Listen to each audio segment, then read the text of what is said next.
Hello everyone, welcome back to talk education hub, creating passion to learn. आज तक हमने जो भी पिछले कुछ वीडियो लेक्चर्स में पढ़ा उसके बेसिस पे मैं कुछ क्वेश्चंस लेके आया हूँ। तो इन क्वेश्चंस को यहाँ पे हम आज सॉल्व करेंगे। तो सबसे पहला क्वेश्चन नंबर 1 आपके स्क्रीन पे, in which of the following years was Imperial Bank renamed as State Bank of India. Imperial Bank और स्टेट बैंक के बारे में हमने कुछ हिस्ट्री देखी थी। हमने पहले देखा था कि 3 बैंक्स का मर्जर हुआ था, bank of Bombay, bank of Calcutta and bank of Madras.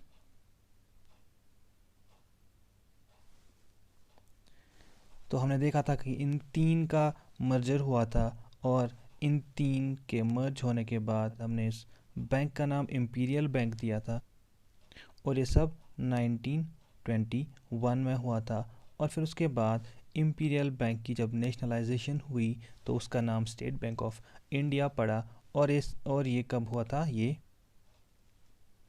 1955 में हुआ था। तो करेक्ट ऑप्शन यहाँ पे डी ऑप्शन हो जाएगा। ठीक है। Question number 2. Which of the following banks was formed by merging of 3 banks, that is the Bank of Calcutta, Bank of Bombay and Bank of Madras? क्या मैं यहाँ पे SBI को टिक कर दूँ? नहीं। क्यों? क्योंकि SBI तो इंपीरियल बैंक का नाम पड़ा था जब नेशनलाइजेशन हुई थी। तो इन 3 के मर्जर के बाद कौन सा बैंक बना था? इंपीरियल बैंक बना था। तो यहाँ पे करेक्ट ऑप्शन नंबर ई होगा। इसके बाद क्वेश्चन नंबर 3 पे चलते हैं। Which of the following numbers is dialed in order to avail USSD service of mobile banking? ये आप याद रखिए, *99#। *99# जब हम डायल करते हैं तो हम USSD service of mobile banking avail कर सकते हैं। इसके बाद question number 4. When is the KYC complaints and fraud prevention day observed? ये भी आप याद रखेंगे, 1 अगस्त। ओके। इसके बाद हम चलते हैं क्वेश्चन नंबर 5 पे। Question number 5. फोन पे is an UPI app of which of the following bank? किस बैंक की यूपीआई ऐप फोन पे है? इसका करेक्ट ऑप्शन है यस बैंक।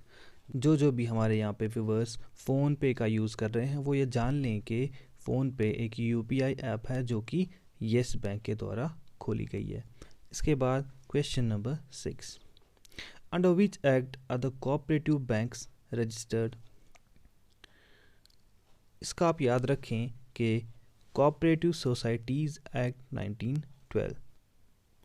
क्वेश्चन नंबर 7 पे चलते हैं। Which of the following was the first Indian governor of RBI? देखिए, ऑसबॉर्न स्मिथ भी ऑप्शंस में दिया हुआ है, लेकिन हमें पता है कि Osborne Smith first governor of RBI थे, लेकिन वो इंडियन नहीं थे। तो ऑप्शन डी हमारा यहाँ पे करेक्ट हो जाएगा, CD Deshmukh. Question number 8. When did the first demonetisation took place in India? देखिए, डीमोनेटाइजेशन के बारे में आपने पिछले 1-2 साल पहले सुना था कि 1000 एंड ₹500 नोट्स एंड ₹1000 नोट्स थे, वो डीमोनेटाइज किए गए थे। लेकिन वो पहली बार नहीं हुआ था, उससे पहले भी 2 बार डीमोनेटाइजेशन हो चुकी थी। पहली जो डीमोनेटाइजेशन हुई थी वो हुई थी 1946 में। तब ₹1000 और 10,000 नोट्स डीमोनेटाइज किए गए थे। और उसके बाद सेकेंड टाइम 1978 में डीमोनेटाइजेशन हुई, जब ₹1000, 5000 एंड 10,000 रुपी नोट्स डीमोनेटाइज किए गए थे। ठीक है। तो टोटल अभी तक कितनी बार डीमोनेटाइजेशन हुई है? 3 बार हुई है। पहली बार 1946 में, दूसरी बार 1978 में और तीसरी बार 8 नवंबर 2016 में, जो कि हम सबको पता है तब ₹500 एंड ₹1000 नोट्स बैन किए गए थे। ठीक है। तो इस क्वेश्चन का यहाँ पे आंसर क्या हो जाएगा? ये पूछ रहा है कि फर्स्ट टाइम डीमोनेटाइजेशन कब हुई, तो वो कब हुई? 1946 में। तो option number B is correct. चलिए चलते हैं क्वेश्चन नंबर 9 पे। Question number 9 says, which of the following bank became the first in India to be fully computerized? यहाँ पे भी आप याद रखेंगे कि जो यूनियन बैंक ऑफ इंडिया है ये सबसे पहला फुली कंप्यूटराइज्ड बैंक है इंडिया का। चलिए क्वेश्चन नंबर 10 पे चलते हैं। SBI डेज ऑब्जर्व्ड ऑन, अभी हमने देखा कि इंपीरियल बैंक का नाम SBI कब पड़ा था, वो पड़ा था 1955 में, लेकिन तब डेट क्या था, तब डेट था जुलाई 1। चलिए चलते हैं क्वेश्चन नंबर 11 पे। Awadh commercial bank was formed in, ये क्वेश्चन भी हमने पिछले लेक्चर्स में पढ़ लिया था। It was formed in 1881। ठीक है, चलिए आगे चलते हैं। हु साइंस 1 रुपी नोट, देखिए जब हमने प्रिंटिंग ऑफ करेंसीज पढ़ा था तब हमने देखा था कि जो ₹1 नोट है इसको गवर्नमेंट ऑफ इंडिया इशू करती है यहाँ पे। तो RBI गवर्नर जो यहाँ पे ऑप्शन में दिया गया है इसका कोई सवाल ही नहीं बनता है। तो आप इसमें याद रखेंगे कि जो ₹1 नोट है इसको फाइनेंस सेक्रेटरी यहाँ पे साइन करती है, और जो बाकी सारे नोट्स हैं उनको RBI गवर्नर साइन करते हैं। ठीक है, चलिए आगे चलते हैं। First governor of RBI was, कौन थे पता ही है सबको, ऑसबॉर्न ए स्मिथ थे। आगे चलते हैं क्वेश्चन नंबर 14 पे। The first bank of limited liability managed and owned by Indians was, कौन सा बैंक था, बैंक ऑफ हिंदुस्तान था? नहीं, वो किन्होंने खोला था? बैंक ऑफ हिंदुस्तान के ओनर्स कौन थे? डच पीपुल थे।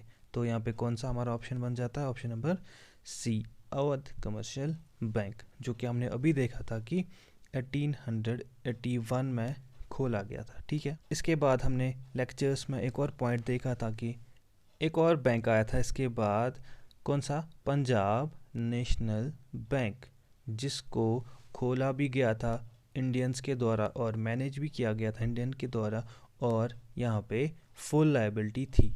ठीक है ना, चलिए आगे चलते हैं।